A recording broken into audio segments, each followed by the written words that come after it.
Doing. Okay, so I have a child or a parent that calls me and says my child has a mental block. There's a certain amount of steps that I take from then on. The first one is I ask them to read my Breaking Free document, which is a 9-step plan for getting rid of mental blocks. Once they've read that, I want them to ask me questions about it and see if there's something they don't understand, because it is a commitment that you have to make. It's not something you're going to do for a day or two and get out of your mental block. This is an actual life commitment, because normally the kind of person that has blocks, they may continuously do that off and on for a long time, or they may never do it again. But you can never tell that for sure. So I just ask them to commit to this good, sound psychological process for keeping their tumbling or whatever it is that they might be blocking on. You can also use this for other skills, even stunting, and it will help you. Now let's just talk about the system first, because that's all. When the child comes in, then I want to just talk to them a little bit about what's going on in their life, because the first thing I want to find out is what kind of stress level that they have in their life. Sometimes it can be as little as a change in the holiday season, or from summer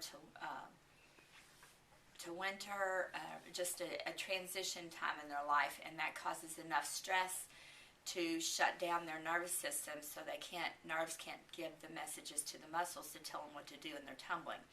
A lot of people, this is where stress plays out, is by locking up their nerves so they cannot do their tumbling.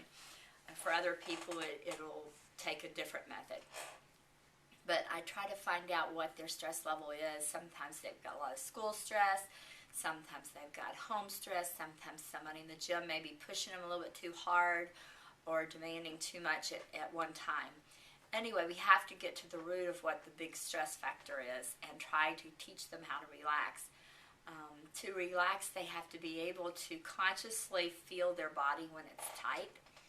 Like, I have them lay on the floor, and then I have them tighten up different areas of their body and then loosen them up, because they have to be able to feel their shoulders lifting up and tightening up in order to relax them, so they can control the stress that's inside their body. There are other ways to relax. A lot of people like to go to their happy place, you might call it, where you are enjoying life and you're really relaxed. Like for me, it would be to go to the ocean and laying out on the ocean on the sand. That would be the happy place, or the place where I'm most comfortable. Maybe I like the mountains too, so I sometimes like to just think about looking into the mountains and the majesty of them, and that just really calms me down. Another thing that some people have to do is watch what's going into their body. The nutrition factor plays a big deal in this too. You can't eat a lot of chips and candy and fries and expect to come out on top all the time on your tumbling. It just won't work. You have to treat your body with the utmost respect and put in it what is going to be valuable for you as an athlete. Another thing that you want to think about as far as nutrition is coffee has a stress hormone in it, and it raises the levels of that stress hormone. So you might want to stay away from coffee if you're a really stressed person too. Once you've learned how to relax, then we have to get into the nitty-gritty of the system. First thing I want you to be able to do is we need to get the repetitions going. You want to do at least 10 to 20 repetitions of the skill that you're blocking on at least 3 times a week, and there's some rules that apply to that. The first one is you can't stop. No matter what, you throw the skill. Like if you're blocking on a round off back handspring, you can't throw just a round off. You have to throw a round off and then a back handspring. If it's spotted, that's fine. That's not a problem. Or if you'll do it by itself and you have to connect them, you can play a little trick on yourself. I guess it's actually cheating a little bit, but I've never seen anybody keep on doing it. That sometimes I have kids do a round off and bring their arms down so they can swing into the handspring to connect the two, and many times this will build up their self-esteem and their self-confidence because they can actually do the skill, and they'll get their arms back up where they need to be. So sometimes you have to treat these kids just a little bit differently, have them do a little bit different technique. But it's important that you get those reps in. The second thing you want to do is you want to visualize the skill 10 to 20 times every day. I say do it before you go to bed at night, just to, as you go to sleep, close your eyes and think about doing that skill correctly. You always do it correctly. Don't think about yourself stopping, because if you do that, it's not going to be good to visualize it. So that's a really important step. Your mind is a really, really powerful tool, and if we use our mind correctly, it can help us overcome a lot of this mental stress. Another thing that you want to do is keep a journal, and in this journal you want several things. I want you to keep a short-range goal.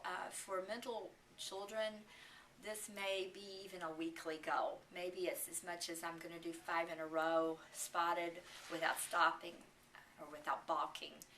Something that simple can be your short-range goal. And once you've attained that goal, then you set another goal. The other thing I want in it is a plan on how you're going to reach that. Because your skills are yours. They're not your parents, they're not your coaches, but they're yours. So you have to decide how you're going to reach this. You can talk to your parents about it because it may cost money. But you're the one that inevitably has to do the skill. So come up with a plan. The second thing in it I want are long-range goals. Like for a mental child, this will probably be a monthly goal. So we do weekly short-range, monthly long-range. The important thing to remember is you set something that's realistic that you can attain. Don't set something just totally way out there, like you're not doing your handspring, but you're going to do a full next week or next month. That's not going to work. So be realistic about your goals and set something that you can actually reach toward and attain. The next thing I want in this journal is I want you to keep a record of your conditioning. Many of our kids do not condition their bodies. It's kind of hard for you to do a skill without the parts that make the skill happen. When you don't condition your body, it's like putting a car together without the right parts. It's not going to work. The handspring or the tuck are not going to work if you haven't done your homework and conditioned and strengthened your body so that the body is able to do the skill. So you want to keep a record of the conditioning. You don't have to write it down, just write down the date that you did it. The next thing you want to keep is an actual journal. You want to write down how you're feeling each day. I remember one time I got real angry at someone and went home and wrote a 10-page letter to them. I don't usually have time to write 10-page letters, so it took quite a bit of time. And after I read it about 2 or 3 times, I wadded up and threw it away because I didn't need to do anything else with it. Writing is a really crucial tool for getting rid of stress in our mind and getting it onto paper. The other thing I want you to do is keep a gratitude journal. You need to write on a daily basis something that you're grateful for, because it's hard to be stressed when you're thankful for something. Another thing you want to do is keep a positive box. This positive box can be any kind of box, and you can get decorated or not. It doesn't really matter. What I want you to do is put paper and pen beside it, and every time you pass that box, you're going to write something positive about yourself, an affirmation about you, some affirmative thought, something that makes you feel good about yourself, like I'm a great athlete. And then lastly, after the positive box, you need to come up with some kind of a ritual. The ritual is like when I was in college, I'd have to close my eyes and put my arms down and say, okay, Debbie, you can do this, now go.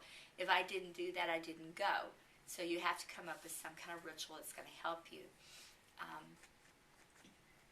Then I look at the body of the child, and I just check out their skills and see where they are, and then we devise a plan for them and for their parents on how we're going to get rid of this mental block. But basically, it's what I do, just being nice, no stress to them at all. I don't want any stress on them. I don't want them being forced to do anything. At this point, it's pretty much their ball game. It's totally relaxed atmosphere where we're just going to learn. And I think that's the best way to treat it. And check out the cheerleader magazine because it's awesome. All right, bye.